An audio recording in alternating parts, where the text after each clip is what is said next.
સાબરકાંઠાના વડાલીમાં અફવા પોલીસને દોડાવી પ્રેમ લગ્ન મામલે થયેલી અથડામણનો માહોલ શિક્ષણ સંસ્થા સુધી પહોંચ્યો। સાબરકાંઠા જિલ્લાના વડાલી શહેરમાં તાજેતરમાં બનેલી પ્રેમ લગ્નના મામલે બે જૂથ વચ્ચેની અથડામણનો મામલો હજુ શાંત પડ્યો નથી। ત્યાં તો આજે ફરી એક અફવાએ પોલીસ તંત્રને દોડતું કરી દીધું હતું। અફવા એવી ફેલાઈ હતી કે આ જૂથ અથડામણનો પડઘો હવે શાળાના વિદ્યાર્થીઓ સુધી પહોંચ્યો છે, જે પગલે બંને સમાજના વાલીઓ મોટી સંખ્યામાં સ્કૂલ પરિસરમાં પહોંચી ગયા। વડાલીમાં થોડા સમય પહેલા પ્રેમ લગ્નના એક કિસ્સાને લઈ એક જ સમાજના બે જૂથો આમને સામને આવી ગયા હતા। મામલે વ્યાપક રોષ અને તણાવપૂર્ણ સ્થિતિ સર્જાઈ હતી। જૂથો વચ્ચે થયેલ અથડામણના કારણે શહેરનો માહોલ તંગ બન્યો હતો। આજના દિવસે સૈનિક શાળામાં બાળકો વચ્ચે અથડામણ થઈ હોવાની અફવા જોરોશોરોથી ફેલાઈ હતી।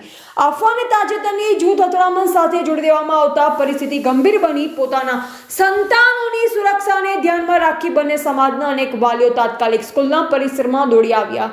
સ્થિતિની ગંભીરતાને પારખી પોલીસ કાફલો પણ તુરંત ઘટના સ્થળે પહોંચી ગયો। જો કે પોલીસ દ્વારા તપાસ હાથ ધરવામાં આવતા આ સંપૂર્ણ ઘટના માત્ર એક અફવા સાબિત થઈ હતી।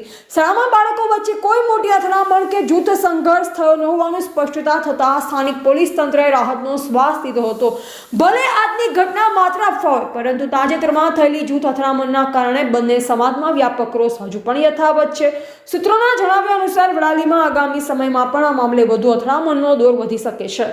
પોલીસ શહેરમાં શાંતિપૂર્ણ વાતાવરણને જાળવી રાખવા માટે સતર્કતા વધારી દીધી છે અને અફવાઓ પર ધ્યાન આપવા માટે લોકોને અપીલ કરી છે। એવા રાજકમલસિંહ પરમાર, ભારતની અસ્મિતા, સાબરકાંઠા।